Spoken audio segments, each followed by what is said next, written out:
Hi guys, my name is Tani and welcome to another TV discussion video. I'm going to be discussing two episodes of Harley Quinn in this video, starting with Season 1 Episode 4, Finding Mr. Right. This video will have spoilers, so if you don't watch Harley Quinn, catch up on the first 5 episodes and then come back to this video once you've caught up. It'll be waiting for you, so you don't have to worry. Also, I follow the UK schedule as set by E4, so if you're ahead of me, please don't put any spoilers in the comments, out of respect for myself and anyone else watching that may follow the UK schedule. So E4's summary of this first episode is as follows. Now that she has a crew, Harley needs a nemesis.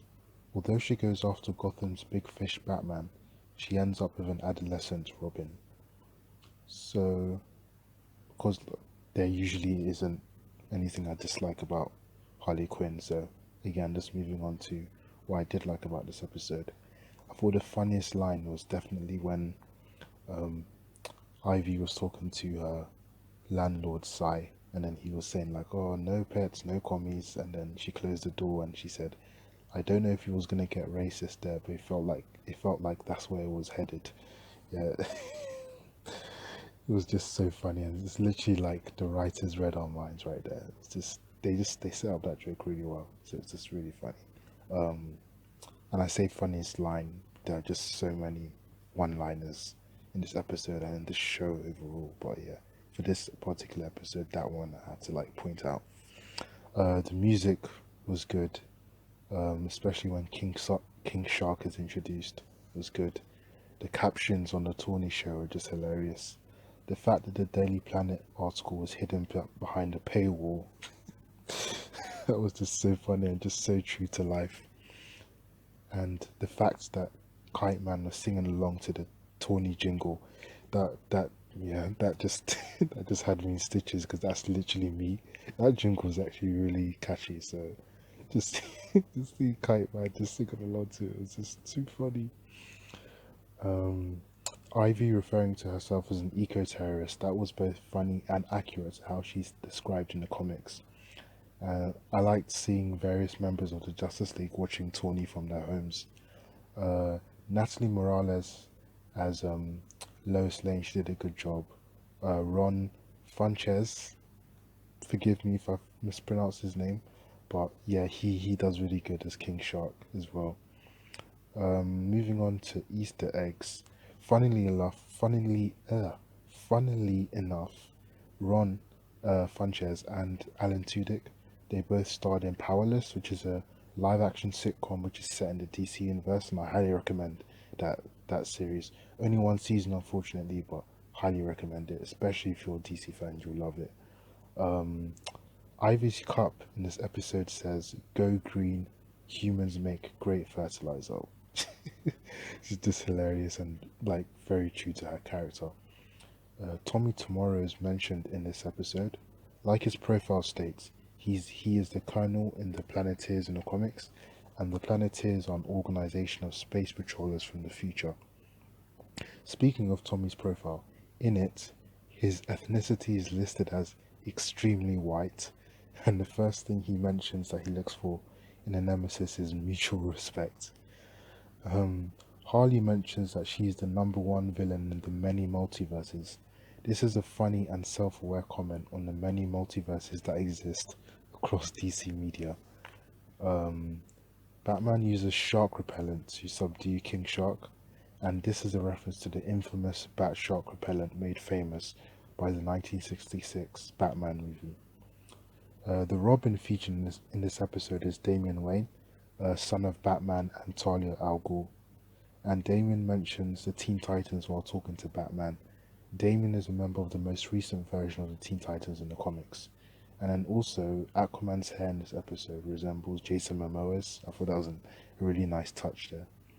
So, overall, this was another fun, hilarious episode. Um, yeah, I really enjoyed it. I'm really enjoying this show. It's becoming like comfort food to me. Honestly, just nice, just tune in every week and just have a laugh for like 20 odd minutes. I'm really enjoying this show for sure. Um, and now moving on to the next episode, I'm now going to be discussing season 1, episode 5, being Harley Quinn. So E4's summary of this episode is as follows. While trying to find a lair, Harley suffers a paralyzing identity crisis. Using Dr. Psycho's telepathic powers, the crew enter Harley's mind. So, with what I didn't like about this episode, again, nothing really, but my only minor complaint was that Kite Man wasn't in it. Yeah, I was hoping he'd be in it. Yeah, and I just ship him and Ivy, Poison Ivy, so yeah, that's my only minor thing. Moving on to what I did like, there were just too many hilarious lines of dialogue in this episode. Like, honestly, just the episode in general, just so many funny moments. Like, this show is actually hard to discuss at times because there's just so much that they just pack into like 22 minutes. There's like, how am I going to be able to talk about all of this? It's just so much. This is why I urge you, if you haven't watched the show and you're listening, watch the show and then come back, because that way you can truly appreciate each episode. But yeah, anyway, rant over. But yeah, there's just too many hilarious lines of dialogue. My favorite was when Sai and Golda were talking, and Sai said, we're in the middle of a thing," and Golda said, "Nah, I'm at the end." That just floored me. It's just so funny. Just the way the voice actor just delivered that line. It's just like, it just reminded me of people that I know in real life. Just the way she said it, it was just so funny. But yeah, that's my favorite dialogue exchange in the whole episode. The Frankie Muniz cameo, that was pretty cool, and came out of nowhere. I like the character development of this episode. The idea that Harley's origin story is when she decides to leave the Joker. I like that. That was pretty cool. The sound design for the evil young Harleys was pretty impressive. I have to give a massive shout out to Jason Alexander as Cy Borgman. He just nailed it. His vocal performance is just so good. And Rhea Perlman as Golda, she nailed it. It was so funny. And the voice acting in general on the show is just so good. Like, honestly, it makes me want to go into voice acting, because honestly, it's just so good. So yeah, just shout out to the voice directors and the casting, everyone involved, because they're just making magic. They're allowing magic to happen in the show. So just honestly, hats off to them. Easter eggs, only one. There was a statue of Harley's pet hyena in the Museum of Memories, so that was cool. Yeah, and overall, I thoroughly enjoyed this episode. It's always fun going into a character's mind, and it's even better when it brings character development like this episode did. So yeah, really enjoyed this episode. So yeah, I just want to take the time to thank everyone that's subscribed to my channel already. I really appreciate each and every one of you.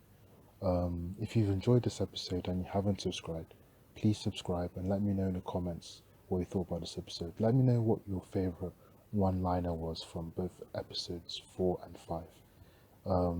I really want to start a conversation, so if you're listening to this, please drop a comment and let me know what you thought about the episode. Let's start a conversation. I don't want it to be one-sided. So yeah, thank you all for listening, and I'll see you again soon. Take care.